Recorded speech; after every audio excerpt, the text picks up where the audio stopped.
আসসালামু আলাইকুম রহমতুল্লাহ। বন্ধুরা, কেমন আছেন আপনারা সকলেই? আশা করি ভালো আছেন। আজ আমরা জানব সালাউদ্দিন আইয়ুবী সম্পর্কে এবং তার জীবনী থেকে আমরা কিছু শিক্ষা গ্রহণ করব। তো চলুন আমরা আলোচনা শুরু করি। ইতিহাসে কিছু মানুষ আছেন যারা শুধু যুদ্ধ জয় করেননি, জয় করেছেন মানুষের হৃদয়ও।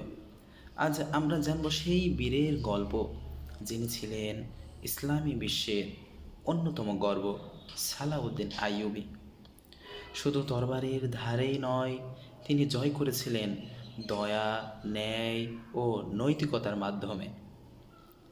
সালাউদ্দিন আইয়ুবী জন্মগ্রহণ করেন 1137 সালে বর্তমান ইরাকের টিকরিতে। তিনি ছিলেন জেরুজালেম পুনরুদ্ধারের মহানায়ক ও আইয়ুবী সালতানাতের প্রতিষ্ঠাতা। তার চরিত্র, দয়া ও শত্রুর প্রতি ক্ষমা তাকে ইতিহাসে অমর করেছে। 1187 সালে যখন তিনি জেরুজালেম বিজয় করেন, তখন প্রতিশোধ না নিয়ে শত্রুদের জীবন রক্ষা করেন। একজন খ্রিস্টান মা তার অপহৃত সন্তান ফেরত চেয়েছিল। সালাউদ্দিন নিজে শিশুটিকে খুঁজে এনে মায়ের কোলে ফিরিয়ে দেন। এখান থেকে আমরা শিক্ষা নিতে পারি, দয়া কখনো দুর্বল নয়, বরং এটি শক্তির সর্বোচ্চ রূপ। তিনি আরও বলেন, প্রতিশোধ দুর্বলদের কাজ, ক্ষমা মহানদের কাজ। যুদ্ধ জয় করার পর শত্রুদের লুটপাট বা হত্যা না করে নিরাপদে চলার সুযোগ দিয়েছেন তিনি। তার এখান থেকে আমরা শিক্ষা নিতে পারি, প্রকৃত শক্তি প্রতিশোধ নয়, বরং ক্ষমা হয়। ক্ষমা, এটাই হচ্ছে প্রকৃত শক্তি। তিনি ছিলেন বাদশাহ, কিন্তু রাজপ্রাসাদে বিলাসিতার জীবন নয়, সাধারণ পোশাকে সংযমী জীবনে অভ্যস্ত ছিলেন তিনি। তিনি বলতেন, আমি দুনিয়া জয় করেছি, কিন্তু দুনিয়া আমাকে জয় করতে পারেনি। তার এই কথা থেকে আমরা শিক্ষা নিতে পারি, শিক্ষা, সেবা ও নম্রতায় সঠিক নেতৃত্বের প্রতিচ্ছবি।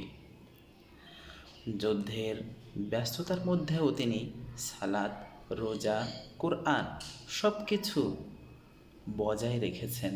তিনি বলতেন, আমরা যুদ্ধ করি আল্লাহর সন্তুষ্টির জন্য, বিজয়ের জন্য নয়। এখান থেকে আমরা আরও শিক্ষা নিতে পারি, দুনিয়ার ভিড়েও দিনের দায়িত্ব ভুলে যাওয়া আমাদের জন্য উচিত নয়।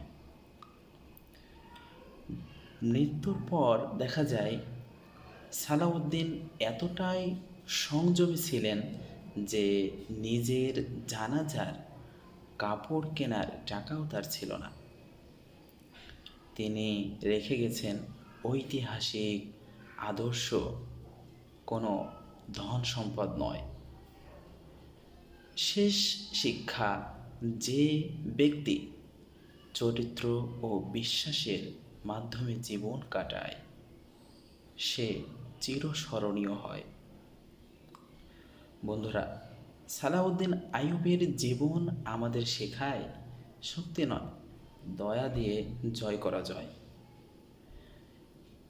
শক্তি নয়, বরং দয়া দিয়ে জয় করা যায় সারা বিশ্ব। সুতরাং আমাদেরকে শক্তি দিয়ে লড়লে হবে না, আমাদেরকে দয়া দিয়ে লড়তে হবে। তাহলেই আমরা সারা বিশ্ব জয় করতে পারব। তার জীবনী থেকে আমরা আরও শিখতে পারি, নেতৃত্ব মানে সেবা ও নম্রতা, ক্ষমতার অপব্যবহার নয়। তার জীবনী থেকে আমরা এটাও শিখতে পারি যে দিন ও দুনিয়া উভয়ই ভারসাম্যপূর্ণভাবে পালন করতে হয়। কিন্তু আমরা যখন দুনিয়াবি কাজ করি, দুনিয়ার কাজের ভিতরেই আমরা সারাক্ষণ ডুবে থাকি, দিনের কথা আমরা ভুলে যাই। এটা একজন প্রকৃত মুসলিমের জন্য মোটেই প্রকৃত মুসলিমের জন্য কোনোভাবেই কাম্য নয়।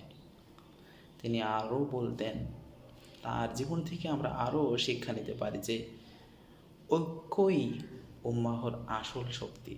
যখন মুসলিম জাতি এককভাবে থাকবে, এক জাতি হিসেবে থাকবে, তখন এই মুসলিম জাতিকে আর কেউ পরাজিত করতে পারবে না। আজ আমরা কি পারি না এই মহান বীরের মতো অন্তত একটি গুণ নিজেদের জীবনে আনতে?